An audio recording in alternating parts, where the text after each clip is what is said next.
IPL में इतना ज्यादा ट्रोल हुए और टेस्ट में आके इन्होंने जो किया वो इतिहास बन गया। As a wicket keeper batsman इन्होंने सबसे तेज 2000 रन, 2500 रन और 3000 रन बना दिए हैं।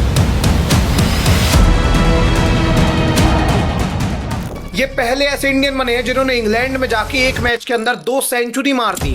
इतना सफल विकेट कीपर बैट्समैन इंडिया में आज तक कभी नहीं आया था। एक एक्सीडेंट, 500 दिन का बेड रेस्ट और उसके बाद आके इतिहास रच देते हैं।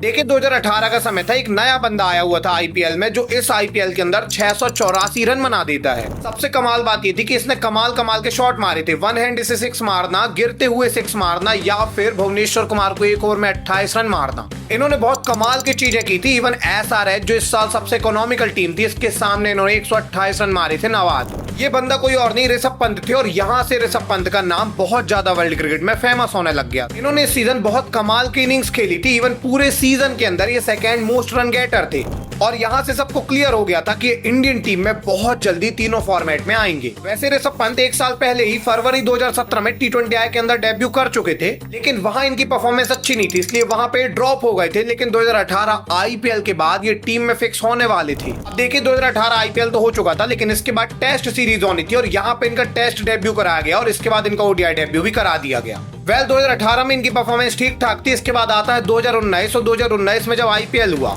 तब यहाँ ऋषभ पंत ने 16 मैच में 488 रन बना दिए और इस बार ये second highest run getter Delhi की तरफ से थे और ओवरऑल पूरे आईपीएल में 7वें नंबर में थे सबसे ज्यादा रन में। इवन 2019 के अंदर 4 टेस्ट मैच इनको खेलने को मिले थे जहां इन्होंने 217 रन बनाए थे। इनका जो एवरेज था वो 31 का था। और देखिए इस पॉइंट तक सबको लग रहा था कि ऋषभ पंत ओडीआई या फिर टेस्ट के प्लेयर नहीं बनेंगे, क्योंकि यहाँ पे इनके नंबर काफी ज्यादा डिसेंट है। ये बनने वाले हैं T20I के प्लेयर, क्योंकि ये आईपीएल में बहुत अच्छा खेलते हैं। सबको क्लियर था कि ऋषभ पंत एक फॉर्मेट के पक्का प्लेयर बनेंगे और वो होगा T20I फॉर्मेट। एंड जब लोगों को लग रहा था कि भाई ये टेस्ट और ओडीआई के प्लेयर नहीं, ये T20I बस के प्लेयर होंगे, इसी सेम टाइम में बीसीसीआई को भी यही लग रहा था। बीसीसीआई को लगा कि ऋषभ पंत T20I के प्लेयर बनने वाले हैं, क्योंकि इनको टेस्ट में ओडीआई में काफी मौके मिले हैं और इन्होंने रन नहीं बनाए हैं, तो ये टेस्ट और ओडीआई के प्लेयर नहीं बनने वाले हैं। इसीलिए जब 2019 में ओडीआई वर्ल्ड कप होता है तो यहाँ पे 15 के स्क्वाड में ऋषभ पंत का नाम ही नहीं आता। Either ऋषभ पंत और DK will only come into the playing 11 if Mahi is injured. India के पास इस स्क्वाड में ऑलरेडी धोनी थे एज अ विकेट कीपर में, साथ में केएल राहुल भी थे जो विकेट कीपिंग कर सकते थे और इसी को देखते हुए ऋषभ पंत का नाम आना बनता ही नहीं था, इसलिए इनका 15 के स्क्वाड तक में नाम नहीं आया। बट इसके बाद ऋषभ पंत की नियति में कुछ और ही लिखा था, क्योंकि वर्ल्ड कप के बीच में चोटिल हो जाते हैं शिखर धवन और धवन जैसे ही चोटिल होते हैं धवन की जगह ओपन करने आने वाले रहते हैं केएल राहुल और केएल राहुल की जगह 4 नंबर में नाम आता है ऋषभ पंत का। पंत जो वर्ल्ड कप की टीम में 15 की स्क्वाड में भी नहीं थे, वो धवन के जाते ही साथ 11 की मेंबर की टीम में आ गए और बाद में ऋषभ पंत ने इस वर्ल्ड कप में रिस्पेक्ट भी कमाई।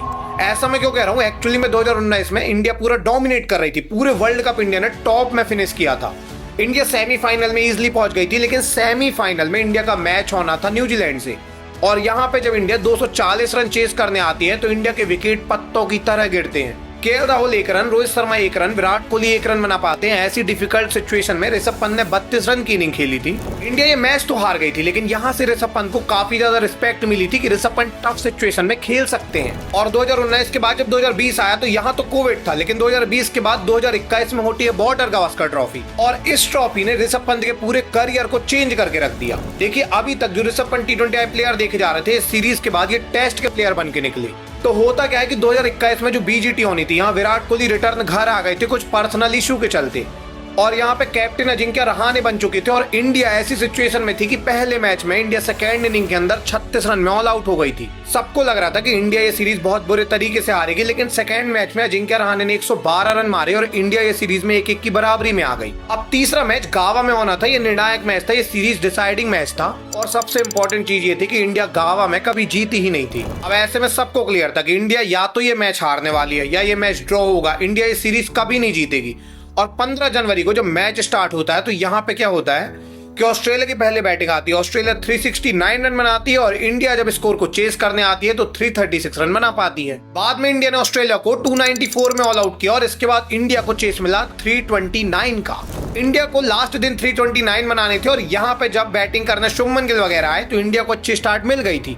अब इंडिया को अच्छा स्टार्ट मिला था, लेकिन इसके बाद भी इंडिया कोलैप्स करने लग गई जब बीच में मयंक अग्रवाल काफी जल्दी आउट हो गए। इसके बाद वाशिंगटन सुंदर का भी जल्दी विकेट गिर गया। ऐसी सिचुएशन में अजिंक्य रहाणे जो कैप्टन थे ये आते हैं और ऋषभ से कहते हैं कि मैच ड्रॉ कराने के लिए देखो, मैच ड्रॉ करा दो, 6 विकेट गिर गए, मैच हम हार जाएंगे। सेशन एंड होने में 7 ओवर बचा था, 49 रन इंडियन टीम को चाहिए था और ऐसा लग रहा था कि इंडियन टीम मैच हार भी सकती है क्योंकि 4 विकेट बस इंडियन टीम के बचे हुए थे। यहाँ से मैच जीतना तो बहुत डिफिकल्ट था क्योंकि T20I वाली इनिंग चाहिए थी, 7 ओवर में 49 रन बनाने थे।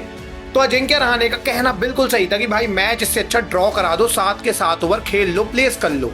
बट यहाँ पे ऋषभ पंत का मूड कुछ और ही था। इन्होंने 19 बॉल रहते हुए इंडिया को मैच जिता दिया और गावा का घमंड तोड़ दिया ऑस्ट्रेलिया का। टूटा है गावा का घमंड, जीत गई है मुकाबला भारत। अब देखिए इंडिया जैसे ये मैच जीती है सबको क्लियर हो जाता है कि ऋषभ पंत अभी टेस्ट के भी खिलाड़ी हैं। IPL से जहां सबको लग रहा था कि ऋषभ पंत बनने वाले हैं T20I के प्लेयर, वहीं ODI वर्ल्ड कप में सबको लगा कि ऋषभ पंत ODI भी खेल सकते हैं और अभी गावा में सबको क्लियर हो गया कि ऋषभ पंत टेस्ट भी खेल सकते हैं। इस पॉइंट तक ऋषभ पंत तीनों फॉर्मेट में अपनी दावेदारी पेश कर चुके थे और सबको लगा था कि ऋषभ तीनों फॉर्मेट प्लेयर बन गए हैं। बाद में पूरे 2021 के अंदर पंत ने 748 रन बनाए थे। ये 4th हाईएस्ट रन गेटर थे पूरे ईयर कैलेंडर में। सबसे कमाल बात ये थी कि इनका एवरेज 42.60 का था और ये बहुत अच्छा खेल रहे थे हर फॉर्मेट के अंदर। लेकिन इनकी लाइफ इतने आसानी से ऊपर नहीं जाने वाली थी क्योंकि 2021 के बाद 2022 आया और 2022 में दिसंबर के महीने में इनका एक एक्सीडेंट हो गया। 30 दिसंबर को जब ये दिल्ली से रुड़की जा रहे थे तब देहरादून हाईवे में इनका एक्सीडेंट हो जाता है और इनका एक्सीडेंट इतना ज्यादा भयानक था कि इसके बाद उनको बेड रेस्ट तो छोड़िए, लग रहा था ये क्रिकेट भी कभी नहीं खेल पाएंगे। इनके पैर वगैरह पूरे ही डैमेज हो गए थे, चल भी नहीं पा रहे थे और 500 दिन के लिए ये बेड रेस्ट पे चले गए थे। 500 दिन मतलब 1.5 साल तक ये कोई भी क्रिकेट नहीं खेलते हैं। इवन ये रिकवर ही करते रहते हैं पूरे 500 के 500 दिन। हालत तो ये हो गई थी कि इंडिया नया बैट्समैन ढूंढने लग गई थी, टेस्ट के अंदर, ODI के अंदर, T20I के अंदर, IPL में दिल्ली नया कैप्टन ढूंढने लग गई थी। क्रिकेटर ऋषभ पंत बाल बचे हैं। क्या ऋषभ कमबैक कर पाएंगे? ऋषभ पंत का रिप्लेसमेंट सब लोग ढूंढ रहे थे क्योंकि ऋषभ पंत हर जगह परफेक्ट फिट हो चुके थे। बट 500 दिन के बाद ये 2024 IPL खेलते हैं और यहाँ पे रन भी बनाते हैं। बाद में 2024 वर्ल्ड कप का भी ये हिस्सा रहते हैं और ये वर्ल्ड कप इंडियन टीम जीत भी जाती है। अब ये इनके लिए बहुत बड़ा ड्रीम था क्योंकि इतने बड़े एक्सीडेंट के बाद ये वर्ल्ड कप टीम का हिस्सा बने और इंडिया वर्ल्ड कप भी जीत गई। और इसके बाद ये IPL में सबसे महंगे भी बिकते हैं 27 करोड़ के। सब कुछ एक बार फिर से सही होने लगता है, लेकिन IPL जैसे ही आता है 2025 का तो यहाँ ये टोटल फ्लॉप रहे। 2025 IPL में इतने महंगे बिकने के बाद ये बिल्कुल परफॉर्म ही नहीं कर पाए। 13 मैच ये बिल्कुल रन ही नहीं बनाते। लास्ट मैच में इन्होंने सेंचुरी मारी थी, लेकिन फिर भी ये 13 मैच नहीं चले थे और ये बहुत ज्यादा ट्रोल हुए थे। देखिए इंडियन ऑडियंस की यही दिक्कत है कि वो BGT के नंबर, वर्ल्ड कप के नंबर नहीं देखते। अगर IPL में कोई बैट्समैन फ्लॉप हो गया तो वो उस खिलाड़ी को IPL के बेसिस पर ट्रोल करने लग जाते हैं और यही इनके साथ हो रहा था। बट IPL के बाद जैसे ही अभी इंग्लैंड टूर हुआ, इन्होंने बताया कि ये कितने खतरनाक खिलाड़ी हैं। इन्होंने बताया कि भले ही एक फ्रेंचाइजी क्रिकेट में ना खेल पाए, लेकिन ये इंडियन टीम के लिए हमेशा खेलेंगे। पहले मैच की पहली इनिंग में इन्होंने 134 रन मारे और अगली इनिंग में मारे 118 रन। ऋषभ पंत ने इतिहास रच दिया। ये पहले ऐसे बैट्समैन बने जिन्होंने इंग्लैंड में जाके एक मैच के अंदर 2 सेंचुरी मार दी। ये तो कम नंबर है। As a wicket keeper batsman इन्होंने सबसे तेज 2000, सबसे तेज 2500, सबसे तेज 3000 रन मार दिए। As a wicket keeper batsman इन्होंने सबसे ज्यादा 8 सेंचुरी मार दी टेस्ट क्रिकेट के अंदर। हालत यह है कि ऋषभ का एवरेज अभी 44 का हो चुका है। सुनील गावस्कर जो एक समय इनको स्टूपिड बोल रहे थे, अभी वो एक्सीलेंट बोलते हुए थक नहीं रहे हैं। अभी सुनील गावस्कर बालकनी में आके बोल रहे हैं कि बैक फ्लिप मारो, आप डिजर्व करते हो ये चीज। ऋषभ पंत ने अपनी ऐसी वैल्यू बढ़ाई है कि IPL में फ्लॉप हो जाएं, लेकिन ये टेस्ट के सुपरस्टार हैं, इंटरनेशनल क्रिकेट के सुपरस्टार हैं। वैसे ऋषभ की आपको ये वीडियो पसंद आई है तो यशस्वी की ये वीडियो और शुभमन की वीडियो आपको बहुत पसंद आएगी। मिलेंगे किसी अगली वीडियो में, तब तक के लिए धन्यवाद।